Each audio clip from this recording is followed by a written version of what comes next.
well, I want to cover something about false flags and their purposes, why we have them, why they're created. I'm sure majority of you who follow channels like this and others talk about conspiratorial things or just current events. Already know what a false flag is, why they are created, why we have them, and probably ask yourself, when's the next one and what's going to be the next one? And we have another one coming soon. It's going to be a big one.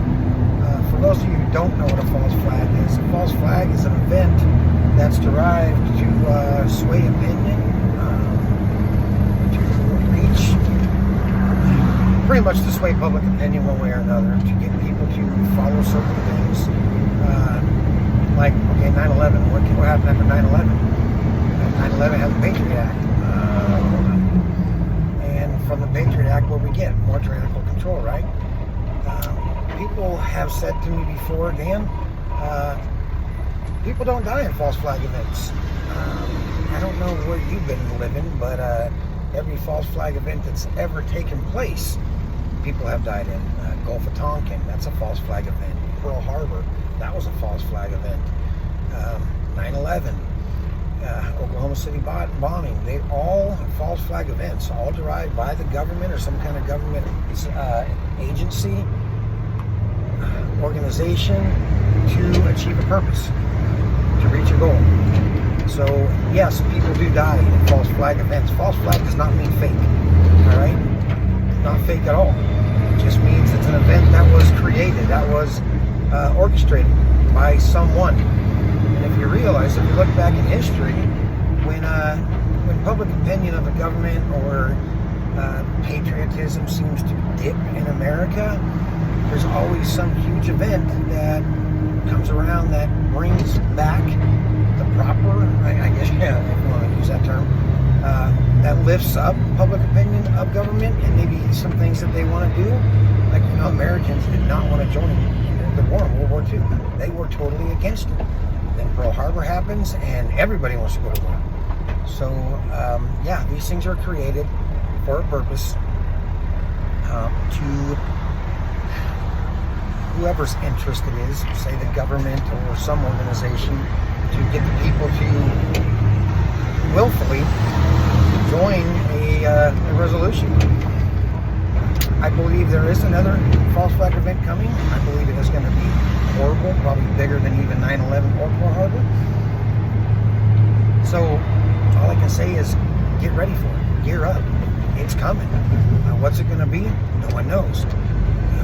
If you have an idea, leave a comment below. Maybe you know something I don't, which really isn't that hard. But there's something coming, and it's going to be coming soon.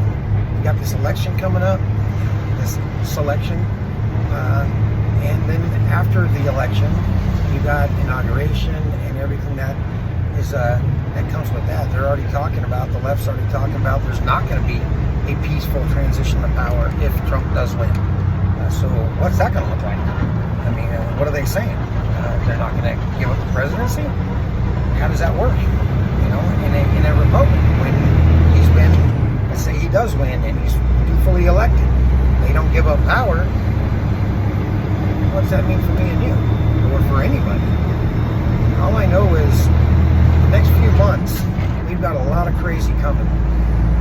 And I believe there's going to be more false flag events. Possibly another assassination on Trump. Or somebody else. Who knows? But regardless of what side of the fence you stand on, you need to be ready. Because we've got some shit coming down the pipe. And if you're not prepared for it, if your mind is not prepared for some kind of false flag event to take place, then you're going to get caught up in it. And one thing I will say about these false flags is you need to not do the gut reaction. Don't just, as soon as something happens, don't jump to the conclusion that they want you to jump to.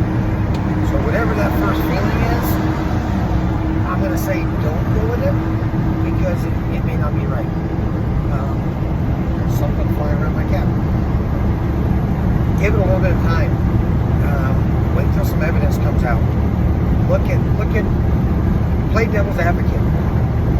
Look at all sides of the picture when something takes place, because that's the problem with everybody is something happens and boom, we all jump to conclusions, especially if the news jumps on it and starts saying this or that.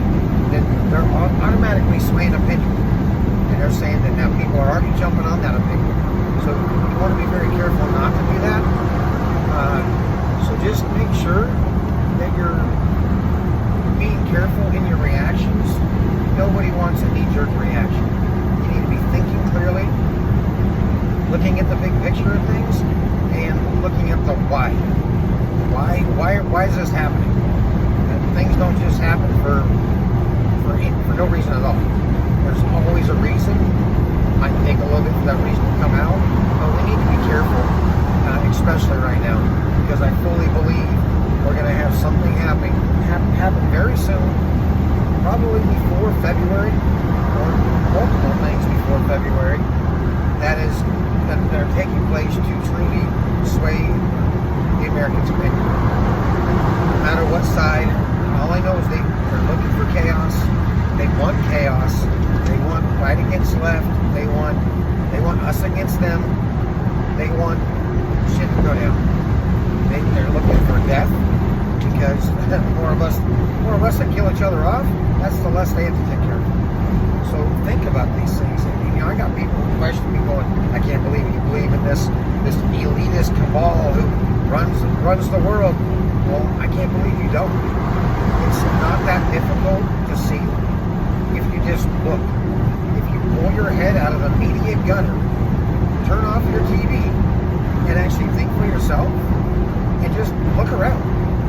It's not that difficult to see. So do us all a favor and stop thinking that you know what you're talking about when you say, oh, there's nothing like this going on, it's all a conspiracy. Well, I'm sorry, people. Even the term conspiracy, especially conspiracy theory, was derived by the CIA back in the 40s and 50s, because people were getting too close to the truth. So they came up with this term to make people look crazy, because they were actually right on par of the truth. And then they start calling this conspiracy theorist, and now they're just crazy loons. They don't know what they're talking about. No, don't look at them. Don't talk to them. Don't be caught near them, because now you're going to be a conspiracy theorist as well. I'm okay being one, because I look back at all the things over the past, especially 4 or 5 years, and they've all come true. So how can I be a conspiracy theorist when they've all taken place? Long before the jab, long before the vid even really came out, people like myself and others were talking about it. But as soon as it came out, we were like, there's going to be a jab, there's going to be restrictions, there's going to be lockdowns, this is going to take place, that's going to take place. And guess what? Step by step by step, it all happened. I can go back on my Facebook account in my memories when they come up, when I wasn't banned, and show everybody this. But, they're like, oh, well, we knew this was... No, you didn't. Because I can show you all the comments where you were saying, you're just crazy. You're a conspiracy theorist. Well, no, I'm able to see a big picture by putting 2 and 2 together. It still comes up 5 every time, right? So, people, pull your head out of your ass. Expect the unexpected. And when it does happen, don't jump to conclusions. That's all I want to say on this topic. I want to keep this short. I'm working on my mount for a more sturdy one, but I do drive a dump truck. It's kind of bouncy, so I apologize for that. We'll see what we can do to make it better. Alright? I love you. God bless. Stay safe. Stay strapped. And I'll see you next time.